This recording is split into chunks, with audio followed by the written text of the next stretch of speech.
Hey there, everybody. Welcome back to another episode of the Arnies. We are three road crew workers with nothing better to do. I'm Austin Terry, and I'm joined, as always, by my best pals, Matt Johnson and Keith Baker. Matt, how are you today? Were there road crew workers in this movie? Young Arvin joins a blacktop crew or something like that. Oh, you're right. Forgot. There's so many different stories in this movie, I can't keep track of it. But I'm doing good, ready to talk about a new movie. Keith, how the hell are you? A little under the weather this morning, but besides that... Keith, what are you under the weather from? I drank a little bit too much vodka last night. I can't relate. So, but I'm excited to talk about this weird movie. Whoa! Well, on today's episode, we are taking a trip to rural Ohio and discussing the Netflix original movie, The Devil All the Time. This is a dark psychological thriller that lives by the motto, everything is terrible. We have an all-star cast, a relatively unknown director, and a popular book for the subject matter. Sounds like a recipe for success, right? Matt, give us some thoughts so we can get to it. My thoughts are, the first half of this movie, hey, this is a good movie. That was my reaction. My thoughts on the second half, oh no, it's not a good movie. They were halfway there, in my opinion.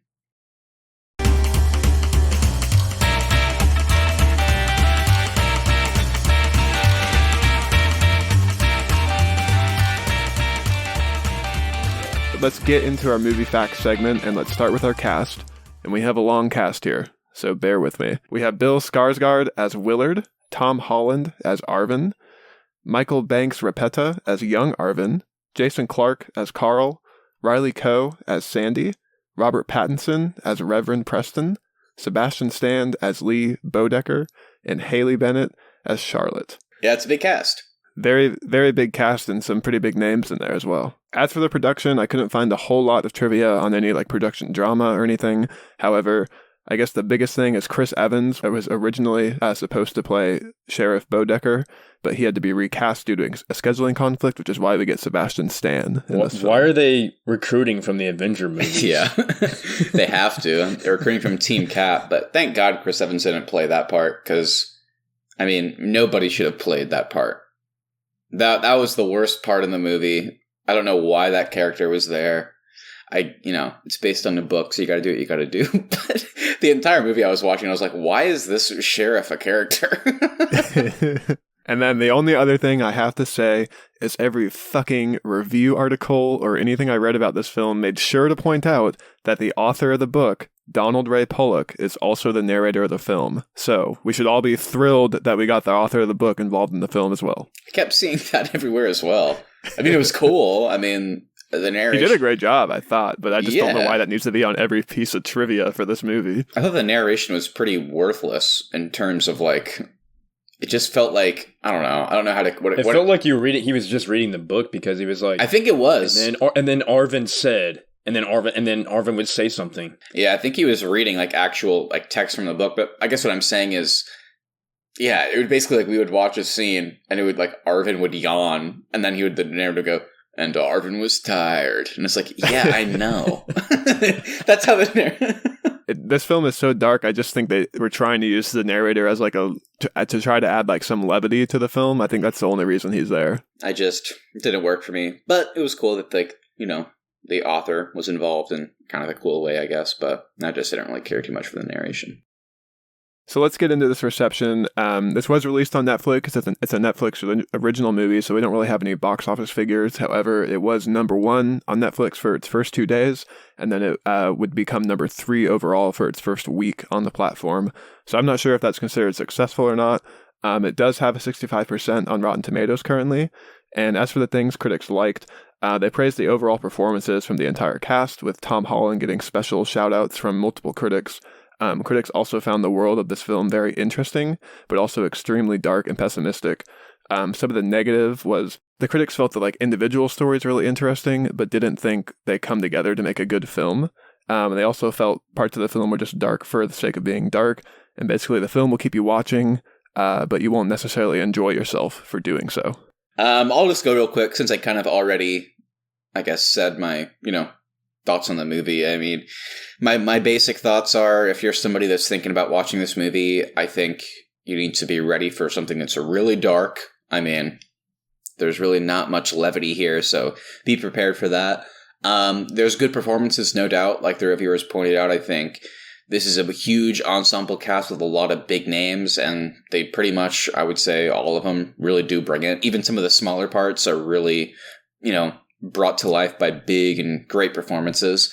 I guess my only problem with the movie is I was so into it for like the first, I don't even know if I would say half. I would just say I was really into it until the first, what I would call major or main storyline ended. And then once that ended, I was like, okay, cool. That's the end of the movie, right?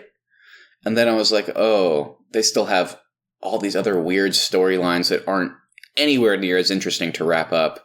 And I felt like they kind of wrapped them up in really lazy ways. And I just really wasn't into it by the time it ended. So that's kind of how I felt about it. Kind of, once the credits rolled, wasn't too into it. Yeah, I think if you're looking to see some of these big Marvel actors that we kind of touched on, like doing something different than their superhero roles, I think this film is definitely worth checking out. Like the critics said, I do think Tom Holland gives an incredible performance here. And I think I kind of enjoyed this movie a little bit more than it sounds like you two did. I don't think it really sticks the landing with the ending, but I think everything up until like kind of the last 20 minutes of this film is great. And definitely, since we're all at home and got nothing better to do and it's free on Netflix, it's definitely worth checking out for the price. Yeah. For me, I remember seeing the trailer, and I think the trailer kind of painted a different picture for the movie, for me at least. I think it kind of highlighted some characters that you think were going to be bigger, but weren't. And it kind of went in a different direction. The acting, I think, was great. I mean, everybody acted well. No problem there. But I think the story, for me, just kind of, I think, like you said, Matt, I think it just kind of started diving in a way that I think they could have done better with. I don't know. I think there were some characters they probably could have elaborated on and probably made them, highlighted them a little bit better. So I agree with that.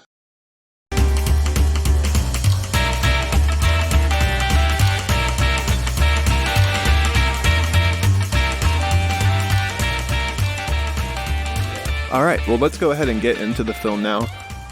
As we've kind of touched on, this film does have, 3 different timelines, and it does jump back and forth a lot. So for the sake of this episode, we're just going to go timeline by timeline. So let's start with World War II in 1950, the earliest timeline in this film.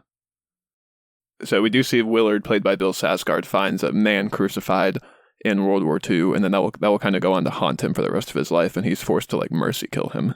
That first scene was the first disturbing thing in the movie. Yeah. With the crucifix. Yeah. I mean, like Keith pointed out, that's how they started the movie. So pretty dark and this is the kind of movie we're in for. It was scary. It was gory. It was, seeing this, what would you even call it? Like skinned or filleted person on a cross. And it was just hard to watch. But it was effective in the sense that this moment is supposed to apparently, change this man for the rest of his life. And I think they did an actually really great job of actually visually showing us a scene saying, oh, this fucked me up for the rest of his life. And then we actually, as the audience, can go, okay, yeah, I get that. You would understand why that is. Especially a man of God at that point, seeing somebody basically being crucified, and then because of that kind of leaving faith, and then maybe finally being able to come back to it later, but with a more dark view on things and more obsessed kind of view on it. So it really does do a great job of setting up a bunch of different plots of this movie and kind of character motivation as well. Yeah, and I also really like how in this opening they do a really good job of setting up where the 3 locations that we are going to be in this film are.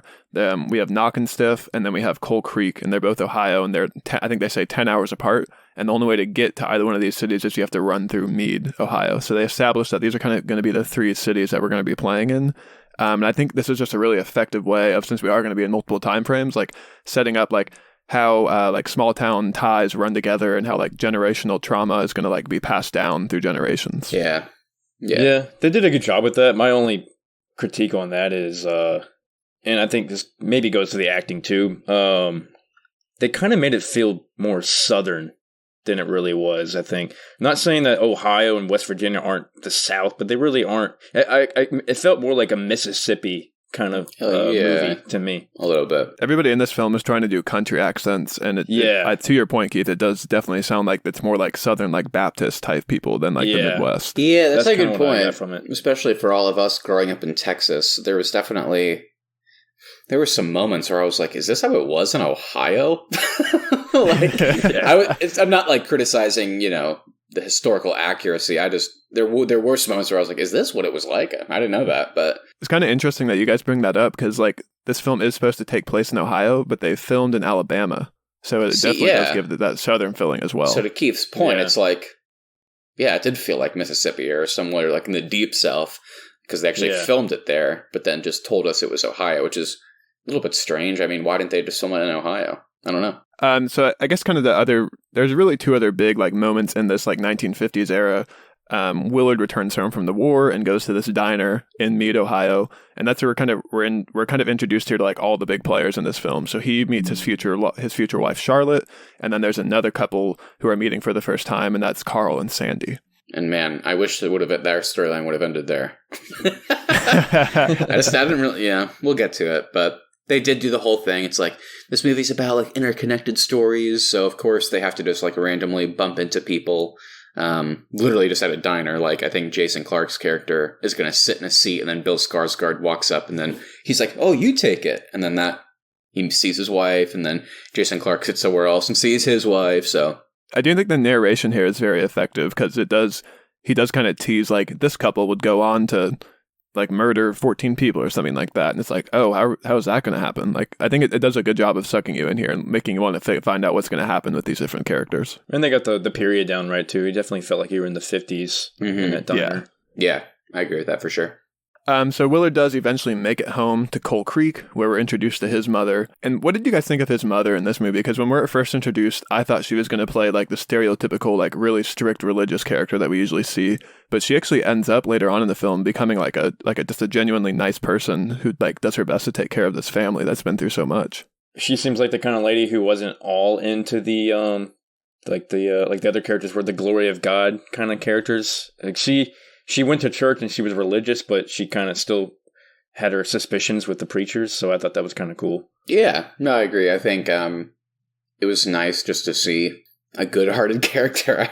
I feel like in movies and TV, like everybody has to have like a dark secret or shit like that at this point. And it was nice for once just to see somebody that at first you're like, is there going to be any more to this character? And there really isn't. They're just a nice person. That's kind of their gimmick. So I like seeing that, especially since the movie, as we've talked about, is so dark and most of the characters do harbor like these dark secrets. It was nice that this matriarch figure is just really nice. So the kind of the last big event of 1950, they go to church and there's a new like charismatic guest pastor who's like feels like a showman, and he like dumps spiders on himself, and Willard's mother is trying to set him up with Helen, and she ends up falling for this charismatic pastor. And how could you not, Austin? How could you not fall for Dudley Dursley himself? I was talking with Keith last night, and I was like, did you know that was Dudley Dursley? And he was like, yeah. And I was like, oh, I had no idea. I didn't know that either. Yeah. Like, he looks so different to me now. And I just watched that, like, Netflix movie, The Old Guard, like, a couple weeks ago, and he's the main villain in that. I was like, damn, okay, Netflix is teaming up with Dudley. Yeah, I don't know why. I recognized him right away. Yeah. I was like, oh, it's Dudley. Yeah, but yeah, I kind of liked how this storyline didn't take up too much time, but it is really impactful and leads to such it feeds right into the main plot of the movie, both thematically and just physically by them having a daughter. But yeah, it was cool seeing, Mia Wasikowska. I thought, based on the trailer and her being a bigger actress, I thought she was going to be a bigger part in the film, but she falls for the preacher, and you kind of get it because people like that, so charismatic and so involved with the church, it kind of just made sense. I didn't have any problems with it. And then I think her falling for the preacher really makes sense, especially in this type of town, because the church plays such an important role in like the social circles for these people. Mm-hmm. And I liked how the movie basically told us that he probably killed her, but we didn't actually see that until later. Like they just gave us the information that we needed at the time. So they had a daughter, and then she goes off for a drive with her husband, never comes back, and then the daughter basically becomes Arvin, the main character's kind of, I guess, what would you say? Stepsister? I guess so. Yeah, stepsister. Yeah, stepsister. Or adopted sister. Adopted sister, yeah, through circumstances. So I like how it fed into the main plot, and obviously she becomes such a big character. So after the movie was done, I actually reflected back on it, and I was like, that was one of my favorite storylines, the way they set it up, because obviously Lenora would probably have a similar connection that her mom did to a preacher, based on her mom falling for a preacher, even though she doesn't know too much about her family. I liked how he was the old preacher of the town, they had a kid, she becomes one of the main characters, and then kind of develops her own, what becomes a pretty perverse relationship with the preacher as well, for the same reasons, being drawn in by charisma, except for her, it doesn't work out so well. So reflecting back, I thought this was a really great setup, and I really enjoyed the performances here. Yeah, and I really thought we were headed towards like Roy ends up killing Helen, and so I thought we were headed for like the rest of the movie was going to be like us trying to figure out what happened to Helen and people never suspecting the preacher. That's where I thought we were headed, but we don't really end up that way. No, he just he does it. We come back to a little bit later. We actually see the scene. We see him do it, which is hard to watch. It's because I guess it's just a dark side of religion where he's just so overcome with the power he has in this town through religion that he literally stabs his wife in the neck and then tries to resurrect her. And then basically immediately after is like, how did this not work? And it's like, yeah, come on, man. Kind of sad. Well, and also kind of sad for him too, though, because he genuinely believed he could resurrect her. Like, he wasn't killing her out of like trying to be a bad person or anything like that. Yeah. And then he, like Austin said, it kind of feels like maybe this is going to play a bigger part in the movie, but ultimately he just runs into the lamest storyline, which is also what we can call Jason Clarke and Riley Keough's storyline. And then he just is kind of the first on-screen victim of these serial killers. What? Didn't expect that. Pornographers / serial killers. Yeah, so he runs into them and is a victim, and then he dies, and it only comes, like, the father and mother of Lenora only come up in conversation occasionally, but yeah, like Austin said, this is the end of that storyline. Yeah, and let's get into Carl and Sandy as well, because like we said, Roy does run into them as he's hitchhiking, and they are serial killers of hitchhikers, and Carl, they don't really explain what he's looking for here. He just wants to take photos of people having sex with his wife, and then he kills them. But they never really explain anything else beyond like why he's doing what he's doing. Yeah, I think you nailed it. I think he's like, hey, have sex with my wife. I want to take pictures. This is my art. And then I'm going to brutally kill you. And there's a shot later in this movie where they show him doing it, and they show like he cut off the penis of one of the guys, and they show it. And then I was like, no! It was so hard to watch. But yeah, I think he just gets off on taking pictures of, men apparently having sex with his wife. And then he also has the compulsion to kill them. I would say he's a serial killer. And then for some reason, his wife, I don't know what you would call her. I don't know if she technically would be one. But whether or not she is, she certainly is. Definitely a accomplice. At least okay with him doing that, at least for a while. And then as the movie changes timelines, maybe she's not, but it's kind of hard to say. I think their storyline is pretty interesting. I just think they do a terrible job of explaining. Like, I'm fine with Carl being a serial killer and he does what he does because he's fucked up. I just don't understand. Like, they do a terrible job of explaining why Sandy's on board with all this. I guess even though I agree, I guess I would say, to play devil's advocate, you could make the play that, I guess he could just kill her if she tried to leave. He probably would kill her. So maybe that's why it's probably a combination. That's what I got from it. Yeah, that she was too scared. I think, she's probably just too scared. I think in the beginning, though, she was into it, but clearly as it goes on, I guess she's just scared to leave. I don't know. Yeah, because later on, Sandy's like reflecting on the photos they've taken, and it seems like she's enjoying herself looking at them. Yeah, agreed. Yeah, so she's probably a little fucked up too. Yeah, for sure. I think that's exactly how the narrator describes her too, Keith. I think they say, Sandy's always been a little fucked up. Okay, so those are kind of the events in 1950. Let's get into 1957. Willard and his wife Charlotte, who he met at the diner, have settled down in the town of Knockemstiff. However, they're seen as outsiders, so their son Arvin is always bullied because they don't have any blood ties to this town. Hey, your pappy and grandpappy weren't from here? I'm gonna push you into the Jack's fountain, the soda fountain. Yeah, I thought that was kind of a weird line. I was like, oh, I guess that's how it was. I feel like a lot of this movie was me just going, oh, I guess that's how it was. The biggest thing we kind of get into here is Willard and Arvin's relationship. Willard has built a cross in his backyard, and he takes Arvin to pray there every day, but he also explains to Arvin that next time he gets into a fight, he wants Arvin to end it. So he does kind of force religion on his son, but then also make sure his son understands that he needs to fight for himself as well. This 1957 sequence is my favorite part of the movie. Yeah, me too. Probably me too. I mean, like I said, the first half, I thought this movie was solid, and I really liked how they both visually and through dialogue showed how PTSD is being passed down through generations. We get to see him come back to the faith, and how he, leads Arvin into that as well, and how his view on what's happened to him and both his relationship with God is passed down. And also, obviously, it makes sense from what we've seen where he's like, if you get in a fight, fucking end it. It's like all these like mishmashes of things that he's passing down, but it's totally understandable and scary. And it really, like some of the other things we mentioned, it does set up a lot of the future storylines as well. I would say the problem with this movie is it doesn't set up, as we already talked about the Carl and Sandy thing, it doesn't set up the other storylines, but all of this, like, these themes and dialogue and PTSD being passed down, it does such a great job of setting up, like, the older Arvin, Lenora, with Robert Pattinson, like, with that preacher, with, like, that main storyline is set up so well. It just doesn't feel like the same care was given to the other ones, which is why the movie gets hard to watch as it goes on, I think. But all this stuff was great. I agree with you.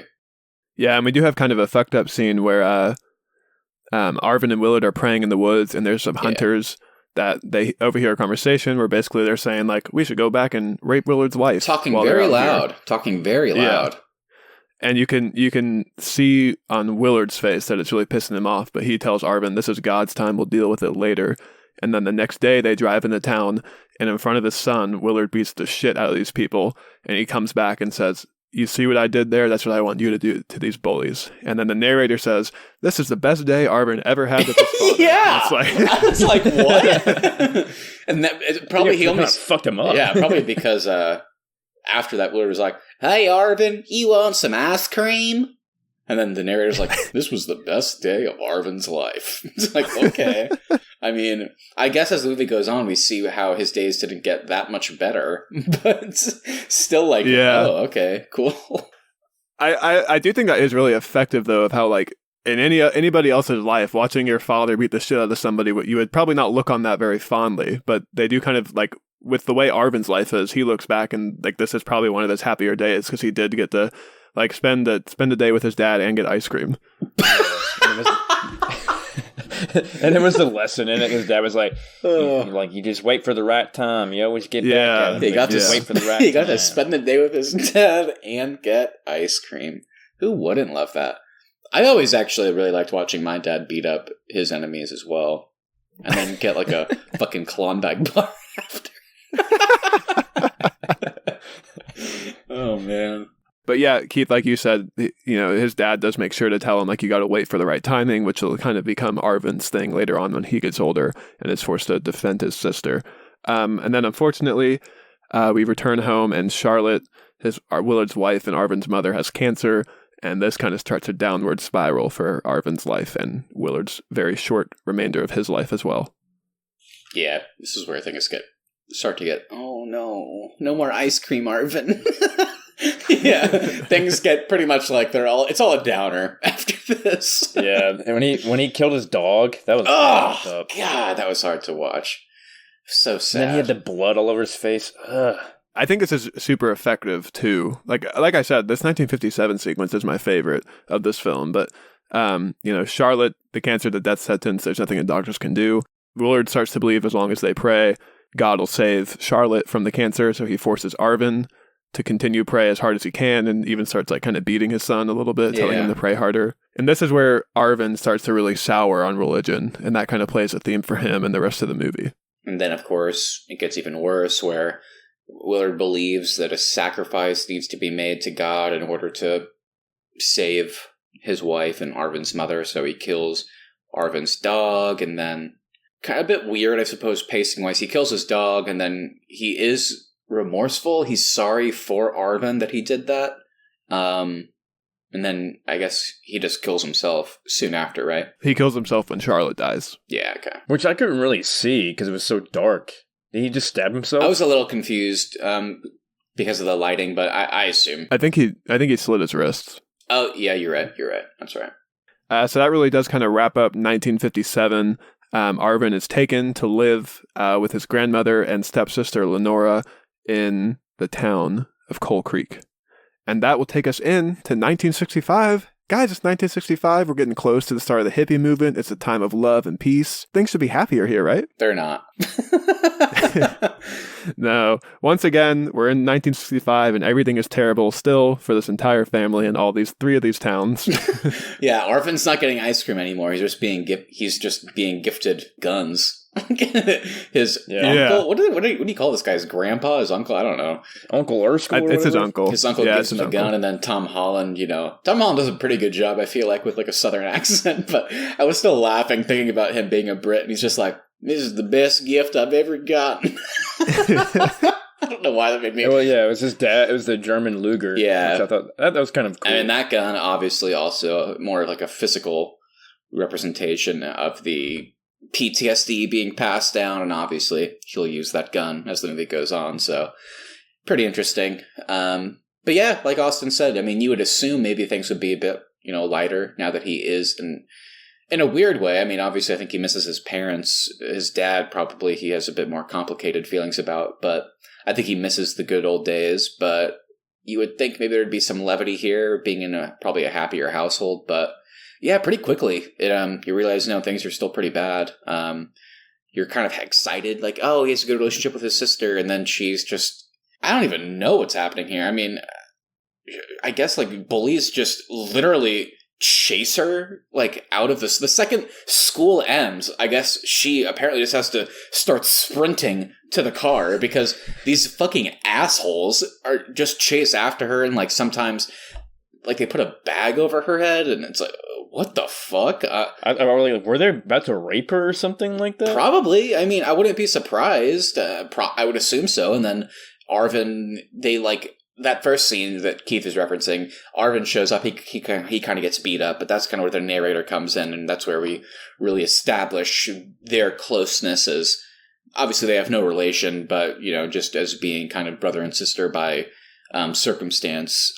They set up kind of their closeness, which I thought was cool. I liked their relationship, but yeah, nothing's happier in the 60s, unfortunately. So yeah, so Arvin is kind of forced into the protector role of Lenora. Yeah. So he will defend her from these bullies. Lenora is pretty much praying every day at her mother's grave. And then that also happens to be on the church grounds as well, which is where we are introduced to Robert Pattinson's Reverend Preston. He was my favorite. I loved him in this movie. I thought he was so good. Well, you didn't like his character, though, right? No, I didn't like him as a person. I just like the performance. Austin just has to check. Just got to make sure no one's coming at us in the comments. I love that creepy preacher. Matt likes Robert Pattinson's character. No, but his character was the one I was referencing earlier, as far as they highlighted him being kind of the main villain of the movie, I think. Oh, in the trailer, you mean? Yeah, I'm sorry, in the trailer. But he really didn't have that long of a part. Yeah, very short amount of screen time for Robert Pattinson, and he was kind of billed, like you said, Keith, in the marketing of this film to play a larger role. I still would say, though, the way the movie is structured, both like story-wise, I do think even though he doesn't have like a lot of screen time, he is still probably the main villain. And I think he is really good, but yeah, based on what I saw from the trailer and having not read the book, I thought we might see a bit more of him, but it is what it is. Whenever he was on screen, I thought he nailed it. So yeah, so this is definitely a very different role than we've seen Pattinson play in the past. But like you said, now he does give a great performance here. So he enters into a very predatory relationship with Lenora, kind of the same dynamics that Lenora's mother fell for with the preacher of her era as well. Yeah, it's pretty creepy how he uses his power, I guess, as a preacher to seduce Lenora into thinking that she has to expose herself to God. Yeah, he calls it God's time, and then later on Lenora does become pregnant, and he is clear to say, how could we have done anything wrong? We were on God's time, and basically saying he's not going to take credit for being the father or anything else. And he tells her she has to get rid of it. Yeah, tells her to get rid of it, and then also gives a sermon on delusions, saying delusions lead to sin, basically setting up delusions lead to sin. Yeah. So basically giving him a way, if she doesn't get rid of the baby, to say, like, if Lenora tries to say, hey, the baby is Reverend Preston's, then he can say, well, you're delusional, and the town will still stay on the Reverend's side. Oh, yeah. That was definitely on purpose. That's what's so creepy about those towns back in those days, and maybe some towns still today, that people just put all their... It's good to have faith in all that, and do whatever you want with your religion, and that's cool, but some people just have no suspicions at all with the person representing their God, Just definitely a heavy theme in this film is the power that comes with being a revered preacher in these types of towns. And she's not the last, just as well. I guess we might get into that, or we might not, but it's not like the movie presents it as Lenora was special to him and this was his first time, but I mean, literally right after, the big plot point of her unfortunately dying, we see almost immediately he starts another relationship with a young girl. And so it's just hard to watch people use power for this type of reason. And obviously there's real world connections to that. So it was hard to watch, but incredibly effective in terms of how they handled it. And I thought Robert Pattinson just did an amazing job. He was probably my favorite performance in the movie as this villain. So it was hard to watch, but I thought it was just so effective. Yeah, and I mean, kind of like we said in the beginning, I think if you are a person that enjoys individual actors' performances, then you definitely should watch this film if you haven't, just because a lot of the individual actors here do give great performances. Yeah. So Lenora does end up killing herself as a result of this relationship with Preston. It's so sad. This was like the one time I actually liked the narrator's insertion, because they said that, I'll paraphrase, but they basically said as she's about to take her own life by hanging herself, the narrator comes in and is like, and at that moment, Lenora decided, you know what, I'll make this work. My life is worth living. I have a good family. I shouldn't do this. I'll figure it out. And then she kind of like just loses her balance and then unfortunately dies anyway. I was like, do we need that narration? It made me so sad. So hard to watch. And of course, so sad. Yeah. And I mean, This film wears you down with how dark it is. Like, it's 2 hours and it felt like 6. Just with how dark it is. Yeah, a little bit. And then Arvin finds her, which makes it all the more sad. And yeah, just nothing they could do. So Arvin is later told by a local police officer that upon examination of Lenora's body, they found out she was pregnant. And it's very clear Arvin has always been suspicious of this new preacher. And he immediately suspects the Reverend and kind of starts following him and sees that he has a relationship with another young girl in the town. And then it leads to Arvin to realize, like, I'm going to have to kill this guy, basically. Yeah. He leaves, like, a goodbye note to his family, apologizing for what he felt he had to do. And then, he goes to the church and kills him, which felt great. I loved it. Loved watching him do it. I was rooting him on. I was like, you do it, Spider-Man. Go get that ice cream. But yeah, what'd you guys think of this kind of climactic scene? This is what I was referencing earlier, where I was like, cool. I was like, credits? No. Not for a while. I thought it was so cool how Tom Harlan played Arvin in this scene with him just sitting in the pew with his hat down, and the way he was talking, he was getting at Robert Pattinson's character. I thought that was so cool. He says, you got time for a sinner, pastor? Yeah. That's exactly how he said it, though. Yeah, and starts describing all the acts that he's seen Reverend Preston do. And I really like how you see the realization on Robert Pattinson's face in this scene. And for a second, I was really worried that Robert Pattinson was going to get out of this. But no, he gets shot twice. Gets shot twice by young Arvin. And he's dead as can be. That is one good thing I'll point out with this movie. It's pretty realistic as far as the conflicts with in gunfights. Like, that's actually how it would go down in real life. Because, in movies, a lot of times, everybody always gets away, somehow. Yeah. Like, he just shot him. I was like, okay, that's actually realistic, so I like that. I also really like in this scene how the first time Arvin shoots the gun, it kind of surprises him with the kick, because he's never shot the gun before. And so he kind of misses his first shot, which I thought was, I just really like the way it was shot, like in this scene, with just the way, like, the choreography was of him shooting the gun. The kick surprises him, and his shot misses from the first shot being able to kill Preston. Yeah, I also liked after Robert Pattinson turns around, he still doesn't know that's Arvin. So he's just like, "Take off your hat, boy." And then that's when he realizes. I thought it was kind of cool because Arvin, like, they set up that he isn't going to church after that initial meeting. So, this whole scene was great. And like I was joking earlier, it kind of felt like we should have got some credits roll after this. But then it's like, oh wait, we have a bunch of shitty stories to go through. So let's do it. So we've already covered like the bulk of the movie, but let's just run through these kind of last little storylines. So Carl and Sandy are doing their serial killer stuff. After Arvin flees the town of Coal Creek, he's picked up by Carl and Sandy and ends up killing them as well. We also learn that Sheriff Lee Bodecker is related to Sandy. Lee Bodecker! Yeah, I like Sebastian Stan as an actor. I can't speak to him as a person, but as an actor, I think he's made some great choices. I like his performance as Bucky in the MCU, and I like kind of the smaller roles he's taken, like I, Tonya and stuff like here. And he's good in the movie, I think. It's just, this was the character that I don't know why they were in the movie, other than the fact that they were in the book. But this felt like just such an obvious to me, and obviously I'm not, a professional. Like, I can't speak to it, but this seems like you gotta cut this character out, right? I mean, why is he in here? And they have the weird reveal. It's like he's the brother. It's like, I don't give a fuck. Yeah. And then... Yeah. There's also a very weird corruption storyline that's not interesting at all. Every time they cut to his story, I was like, just go back to Arvin. I don't care at all what's going on with this guy. Keith and I were laughing last night talking about that scene in particular.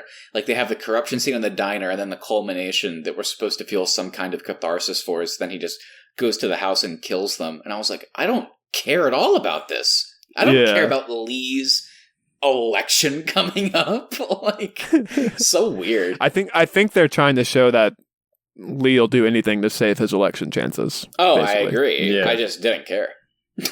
Yeah. So Arvin is feeling drawn back to his hometown of Knockemstiff because he has some like unresolved things he needs to deal with his dad and just everything he went through as a child. So Carl and Sandy pick him up. Carl and Sandy end up dead. And then the sheriff from Coal Creek calls the Sheriff Lee Bodecker and says, "Hey, we think the killer of Reverend Preston might be young Arvin, who was born in your town." Yeah, like I keep saying young Arvin. Young Arvin! It was him! Yeah. Wheeler's boy? Yeah. But was this weird for you guys? I don't know. Maybe it was the fact that... and I'll tell you why. Okay, yeah. I'll tell you why it's weird for me. Yeah. This is such a stretch for me, because if you know anything about true crime or like serial killers during this era of the United States, small town police precincts did not communicate across jurisdictions at all. Like, that's the reason serial killers were so rampant in this part of America, is because there was no communication among different police forces. So there's no way these two police forces would have been communicating with each other at all, especially since they're 10 hours apart. Yeah, that makes sense.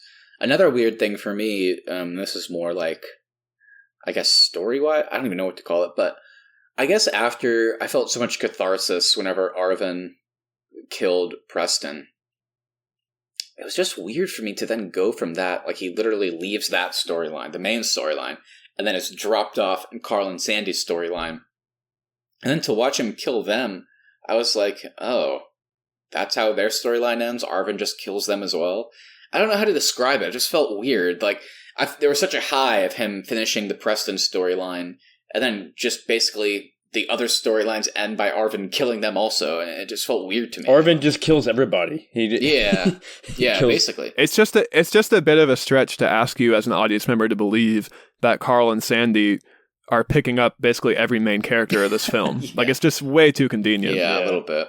But he does make it out. He kills them. And then, like Austin mentioned, the sheriff calls Lee and is like, I think the guy that killed Preston also killed your sister. And then that kind of leads to one of the weirder, I feel like, final showdowns in a movie. I mean, did any of you guys care that the final showdown was between Arvin and Lee? Like, who cares? And thinking about who's still alive, I get it. I mean, who else could it be? I mean, the only play you could make is Arvin, like, tries to kill himself, I guess. But, I mean, this was so weird. I liked seeing him go back to his old town, finding the cross in the woods, and finally burying his dog and what that meant for him. That was great. But then once Lee enters the scene, I'm just like, we don't care about this character.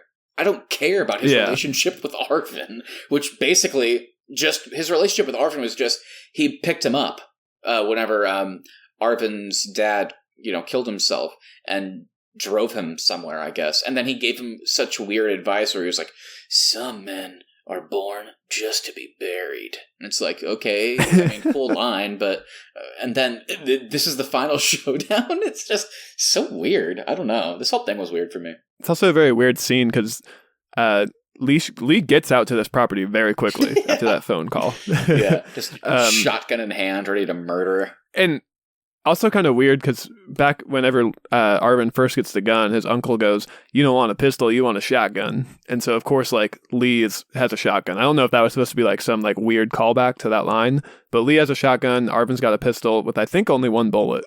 And they're like yelling at each other and having a conversation, but somehow Lee can't figure out where Arvin is, even though they're like 10 feet away from each other. Yeah, because Arvin was yelling like, "I'm and then Lee, Sheriff, I killed them, but they were bad people, Sheriff. I promise." And then Lee was just talking in a normal, like, "Hey, Arvin, we're gonna go over here." He was talking in a normal tone. Yeah, I told you, Sheriff. I'm sorry, Sheriff. I'm sorry. It's also kind of weird too because it feels like in this scene Arvin almost wants Lee's like approval for what he did, but Arvin doesn't know anything about Lee at all, so it just doesn't seem like. And Arvin also doesn't feel like a character that needs approval from anybody except maybe Lenora. I also don't think Arvin knew that it was his sister. He didn't know until that scene where Lee's like, "You killed my sister and her husband." And he's like, your sister was no good. He's like, oh, fuck, your sister was no good. Hey, you drive me to get some ice cream? And then the narrator comes in and is like, the thought of getting ice cream with Lee was the best thought he'd ever had. Credits roll. Yeah, this is such a bad scene. And then, of course, they get in the shootout. Lee literally shoots a shotgun at like 2 feet away from Arvin and doesn't hit him, and then Arvin just shoots him in the chest and he dies. And then I loved how they introduced this weird like fucking Batman storyline where he's like apparently planting evidence on all his bodies. Like he puts a note on Preston that says, here's what the Reverend was doing to all the girls in the town. And then he like takes like one like a fucking photo from the serial killers and plants it on Lee. It's like, his sister was helping a serial killer and here's all the people they killed. Like, it's just so weird. He's like a hero apparently. Lee is killed by Arvin. Arvin buries his gun with the bones and then goes back hitchhiking and is picked up by a hippie. And the credits and the movie kind of wraps up with Arvin daydreaming about his past and his future. I actually do kind of like this daydream scene, but we do like in his daydream he sees like Vietnam, he sees a family, and then like the movie kind of fades out when the credits roll. Yeah, I thought it was a cool last scene. I didn't like anything after the Preston storyline, but this last scene I thought was solid. I liked how they played with the whole daydreaming about past, present, and future, which was a cool thing to think about. I like how there was no montage. It was basically just you, the audience member, have to visualize it while watching him daydream, which was cool. And I was happy that there was no weird surprise here, because, like, once he got picked up for some reason, I felt uneasy. Like, maybe this is going to end with Arvin getting, like, shot in the head or something. Like, well, everything is terrible in this movie, that's so I honestly I really thought that was going to happen, especially since he buried the gun. Yeah. Like, I thought the narrator was going to come in and say, Arvin should have never buried that gun. And then it just cuts to, like, Arvin's corpse on the side of the road. And then the movie fades to credits, and then the narrator is just like, and that was the last day of Arvin's life. And it's like, we know! We can see it!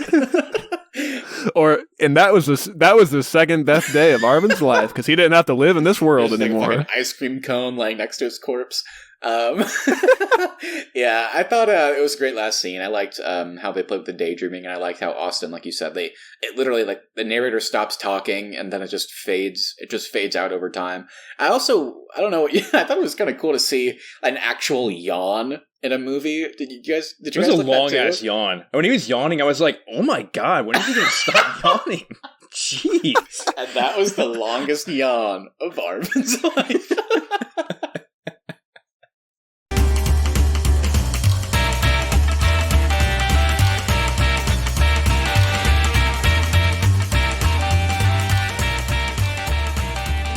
Okay, so that was kind of the bulk of the plot. But as our audience knows, there always are some like smaller things we like to talk about in these episodes. So let's just get into some like quick hits here. Was there like any other smaller stuff that kind of jumped out at you guys for this film that we haven't talked about yet?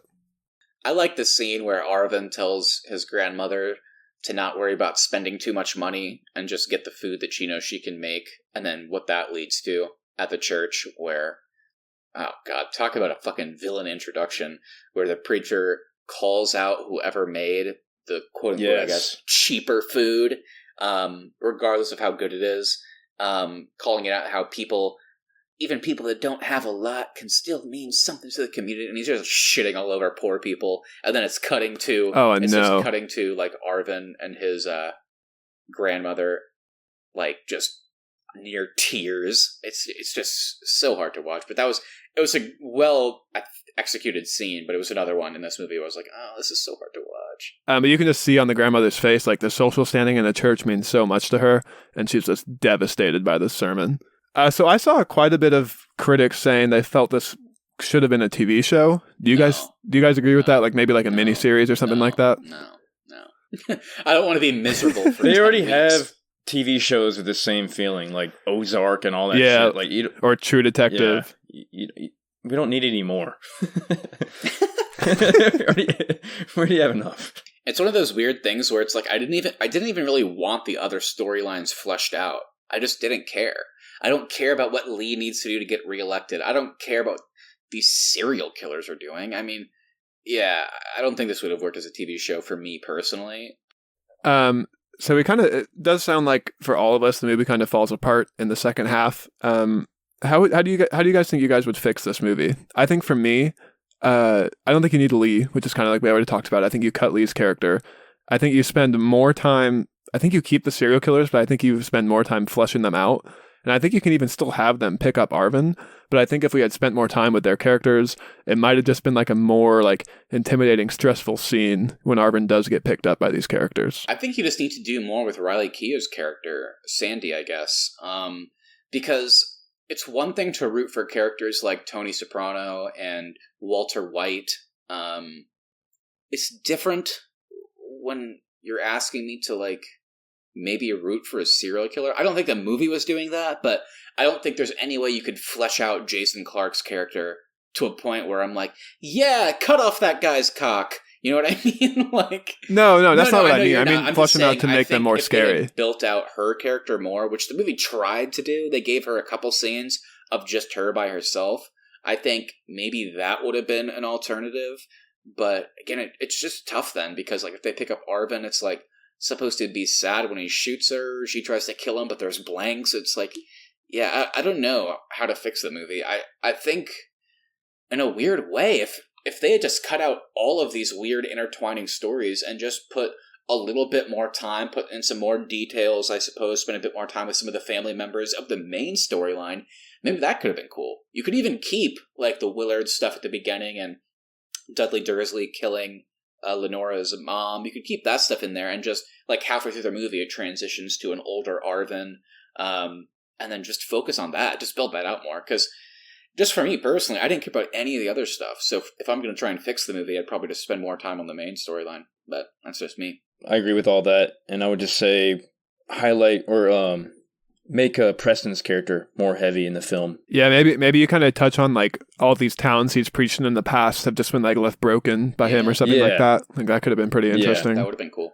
I feel like that's probably the case. I also something else I kind of wanted to see too was I kind of wish Lenora hadn't killed herself, because I honestly thought later on we were going to get her like getting more curious about her mother's death, and then like her and Arvin looking into it, and then I think that would have better tied together the serial killers as well. Yeah, I think her mother's death definitely plays into the movie both thematically and then just kind of visually whenever we start seeing her interact with the preacher as well. It's supposed to be kind of, representative of her mother. But to your point, it is weird that we both like get the narrator being like, and her mother never came home. And then like later on we actually see what happened to her. It is weird that then later in the movie, I think even Arvin says something like, you still like your daddy? And then she's like, of course I do. Who knows what happened to him? Could still be out there. Yeah. It's like, well, we know the answer. And also, I guess nobody cares. So, yeah, to your point. Yeah, they don't even address her mother ever again in the film. I guess they do since she's praying, but nobody talks about it. The director of this movie has, like, on Mia Wasikowska, why she was only in this movie for, like, 2 minutes as the mom. She's a pretty well-known actress. Like, was she down to play that part? I don't know, because I was like, oh, she's gone. And they kept showing her in the trailers. And she got the with credit in the credits. Like, it was like, with Mia Wasikowska as Nick Fury. Like, she got, like, the with credit. And she's, like, in it for, I don't know, like a minute? I don't know. I'm sure he pitched her this way. I'm sure it was like, hey, Mia, I want you to be in my movie.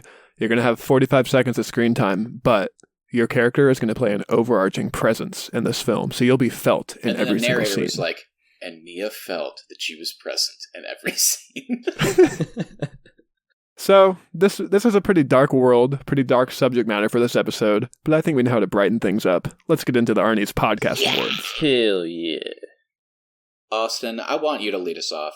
Ooh, okay. We haven't had a chance to touch on this yet in today's episode, but I'm going to give the Could Have Used a Dialogue Coach Award to Robert Pattinson because he refused to work with a dialogue coach for this film, like flat out refused, said he would do his own research, and then said he invented his own Southern accent for this film. And that was not a Southern accent, whatever he was doing. Which goes to my point, it's not in the South. Why do people have a Southern accent? It does go to Keith's point, I agree with it, but I still loved it. I didn't even care. It was good. Yeah, it was good. It's not a Southern accent, though. Or, what do you even call it? An Ohioan accent? I don't know. It was fine, but just whatever accent he was doing in this film is not anything I've heard anywhere across America. So that is fair. I guess it's good he said he made it up because he didn't get it from anybody else.